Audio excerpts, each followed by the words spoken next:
Abante yung kanyang apelido pero tumatanda siyang paurong. Ano? Hindi naman ikaw ang kinakausap. Hindi naman ikaw ang binabanatan.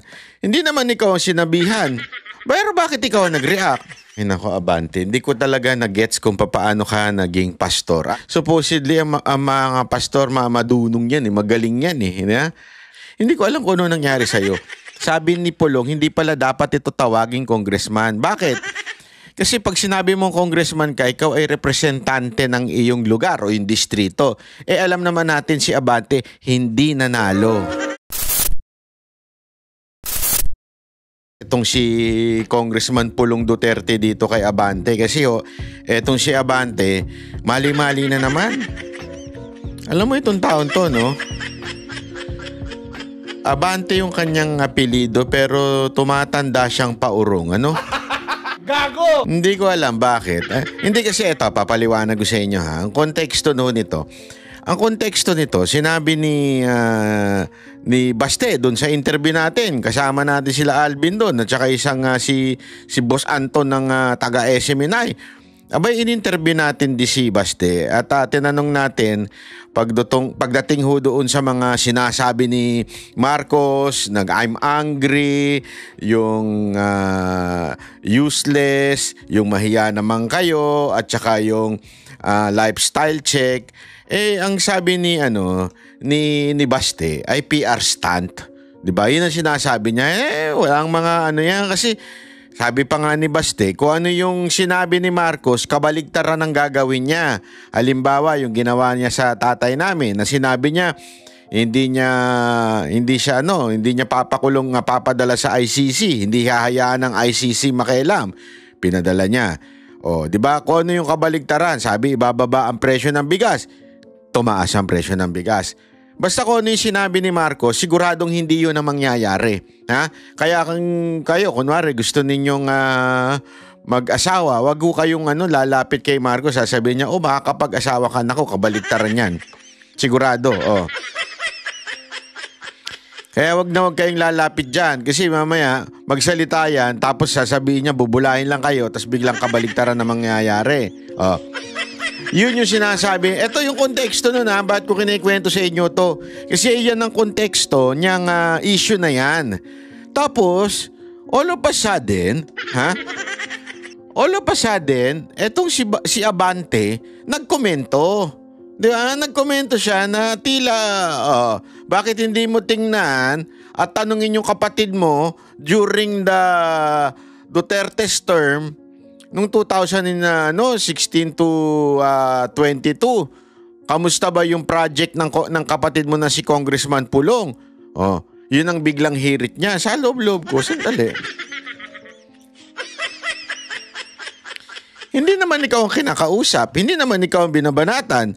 Hindi naman ikaw ang sinabihan. Pero bakit ikaw ang nag-react? Anong nangyari sa'yo, Abante? Ba't ganun? Parang paurong ka talagang tumatanda, ha? Paanong nangyayari? Bakit biglang ikaw nagre-react? Hindi, kasi minsan, di ba, sinasabi nga natin, minsan pag ang tao ay nag-react, siguradong guilty yan. Bigyan ko kayo ng halimbawa. Ito, halimbawa. May umutot sa elevator.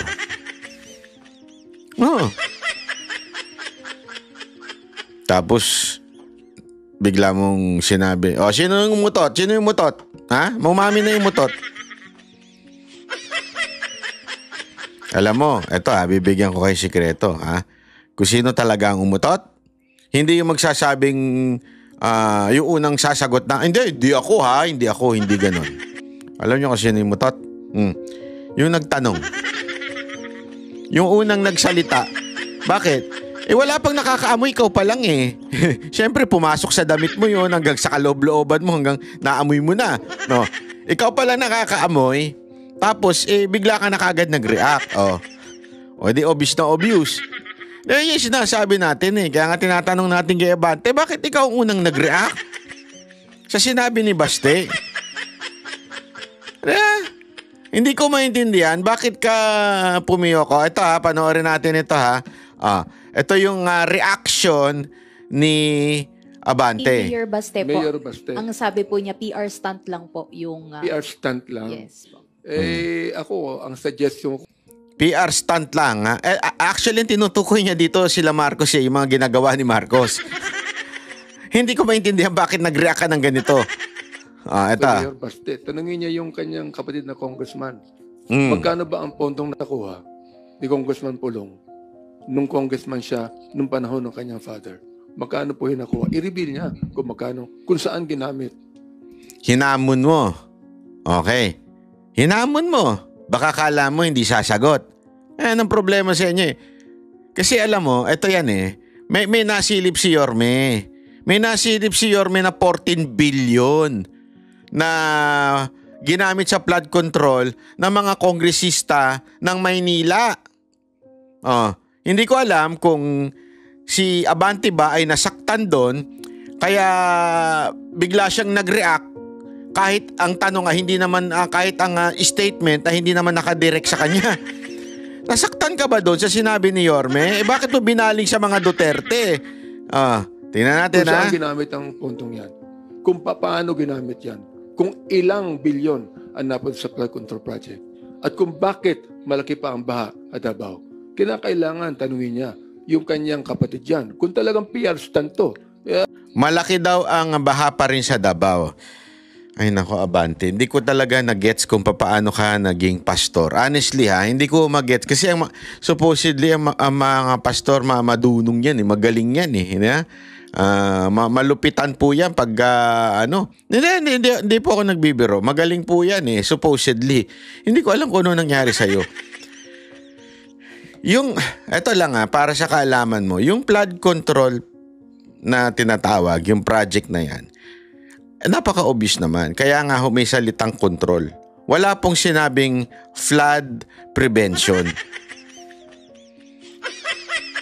Kasi kahit saan kang pumunta ng mundo, even the first class country, kahit nga sa China, yung mga magagandang lugar doon, sa Japan, kahit saang bansa ka, basta matinding ulan, babaha, matik yan. Kaya nga hindi mo pwedeng sabihin na flood prevention. Okay? Pero nagkakatalo yan sa bilis ng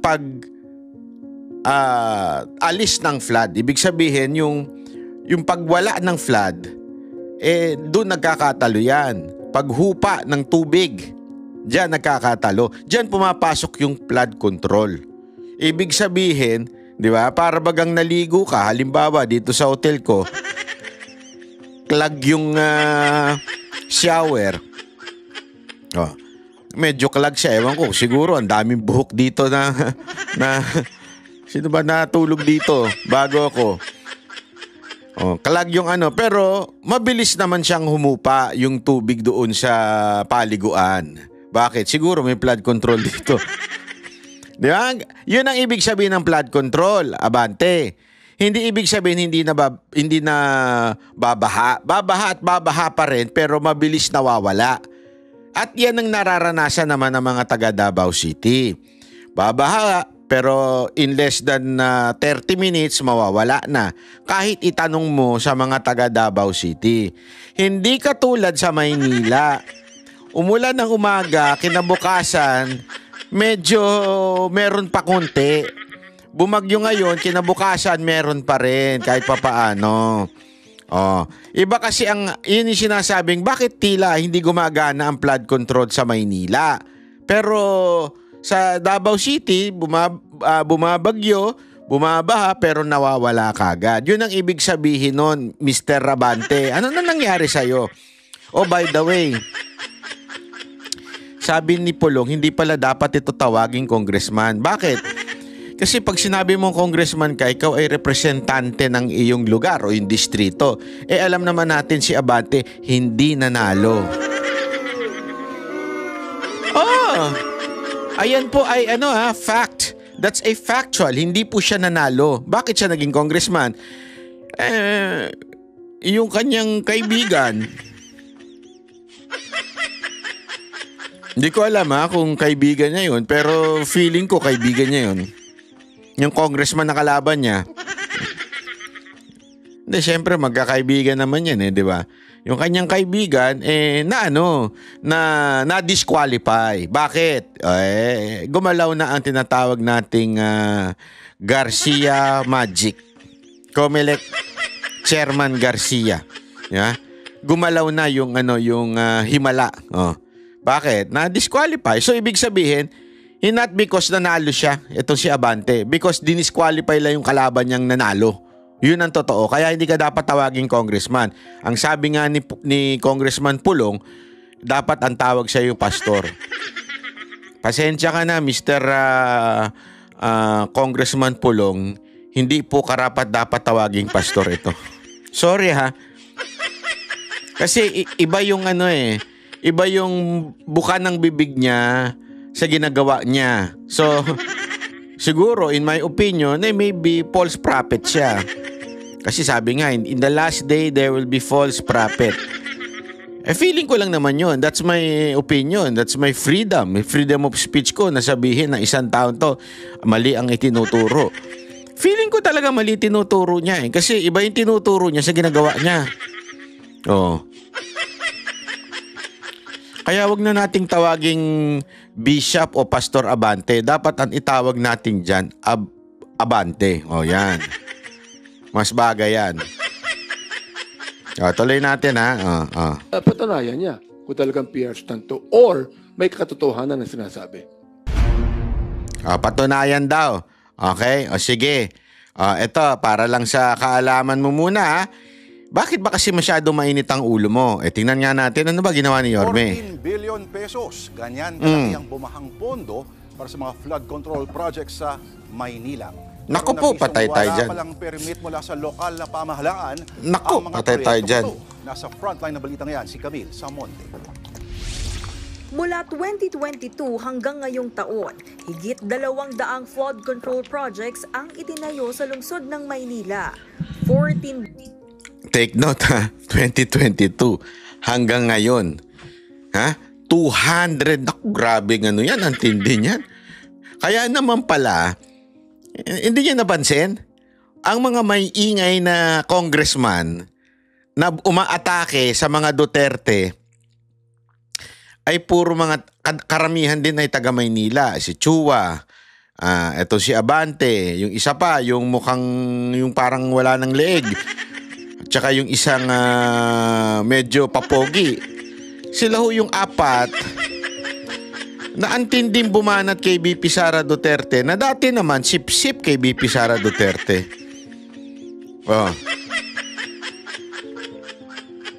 Yung pala naman, ladies and gentlemen, sila po ay merong 200 na flood control project. Naku, kaya naman. Ibig sabihin, nalakad nila. Hindi, ito naman, alam naman natin yan Hindi, wala ko sinasabing ninakaw nila. Ang sinasabi natin, nalakad nila sa leadership ng Kamara na magkaroon sila ng proyekto. At yan ay 200 na project daw flood control. Hindi natin alam bakit nagkaganyan. Ang tanong, gumagana ba? Hindi, kasi baka sabihin naman, sandali, Banat Bay, wala naman masama sa flood control project kung gumagana. Totoo, wala namang masama kung gumagana. Tingnan natin kung gumagana. Billion pesos ang halaga niyan. Pero nadiskubre ni Manila Mayor Isko Moreno na ni isa sa mga proyekto walang kaukulang permit mula sa LGU. Nako. Inaprubahan daw ng DPWH ang proyekto kahit klaro umanong paglabag ito sa local government code at ibang ordinansa. So most of it finished already. Bumaha ng pondo sa Maynila, bumaha pa rin sa Maynila. Itong lahat ng ito ay walang permit sa lungsod. Kung pagbabasehan ng mga dokumento, ang Chelsea Construction and Supply ang isa sa mga may pinakamaraming nakuhang proyekto na aabot sa 1.4 billion pesos. Isa sa mga proyekto nila ang 38.4 million peso flood mitigation structure sa kahabaan ng Estero de Magdalena sa Barangay 259 at 266 sa Tondo. February 2025 ang agreement at binigyan sila ng 161 days para tapusin ito. Dito sa kinatatayuan ko makikita yung isa sa mga flood control projects na ginagawa ng GELSI Construction. Dito yan sa kahabaan ng Estero de Magdalena.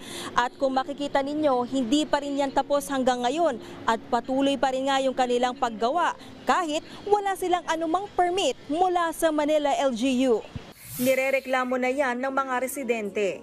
Malaking perang ginastos dyan, tapos pagdating ng mga baha daw, hindi naman gumana, hindi naman pinagagana. Nung huling bagyo, puno yung ano na yan, ito, apaw yan. Dumipensa naman ang DPWH North Manila District Engineering Office. Gumagana raw ang flood control doon at may maintenance team umano na nagmo-monitor. Sa dating administration po, hindi po ni-require yung kuha ng permit. Papaalam lang po kami na gagawa na pinapayagan po. Sinuspindi daw muna nila ang mga nasabing proyekto. Sinisikap pa namin na makuha ang pahayag ng GELSI Construction. Nagbabalita mula sa Frontline, Ayan. Monte. So, ayan yung sinasabing flood control ng Maynila. Okay? So, mukhang mga palpa. Kaya, alamin natin sa mga congressman. Kasi kung, hindi, ito yun eh. Di ba, alam naman natin na through them, because they represent their district doon sa Congress at doon dinideliberate ang pera. Kasi, alam nyo, sa totoo lang, yan naman po ay trabaho nila. Yan naman po ay trabaho nila at yan naman po ay kanilang function as a representative of their district, na siguraduhin na may proyekto kayo at meron kayong mapagawa dyan at makakuha kayo ng budget from the national government at may alat doon sa inyong lugar. Walang masama doon. Walang masama doon kung talagang naiaano yung proyekto, natatapos, nagfa-function at hindi siya yung masasabi nating pangit. Di ba? O yung isang bagyo lang tapos sira na kaagad. Dapat hindi low quality. Ngayon, ewan ko kung dahil ba sa ganitong birada ni Yorme at may isa pa siyang press briefing na sinabi niya yung mga presyo na nakuha ng bawat distrito. Hindi ko alam kung dahil dito nagalit si Abante at napagbalingan si Congressman Pulong. Ang problema mga kababayan, si Congressman Pulong may ebidensya. Tinatanong nito ni Abante kung meron ba daw tanungin daw niya yung kapatid, sabi ni Abante kay Baste, tanungin daw ni Baste yung kapatid niya ni si Congressman Pulong kung nasaan yung mga project na yun. Ito po ayan. So ayan po yung mga project. Ito walang ghost project dito. Sabi nga, any Dabawenyo can request project data from DPWH. Our project are transparent and our records are open. Don't drag my brother into your grandstanding. Walang ghost project dito. Walang bumabagsak na flood control project. Kung may baha man, humuhupa agad. Hindi kagaya na swimming pool sa lugar nyo. Grabe, sakit nun ha. Totoo naman eh.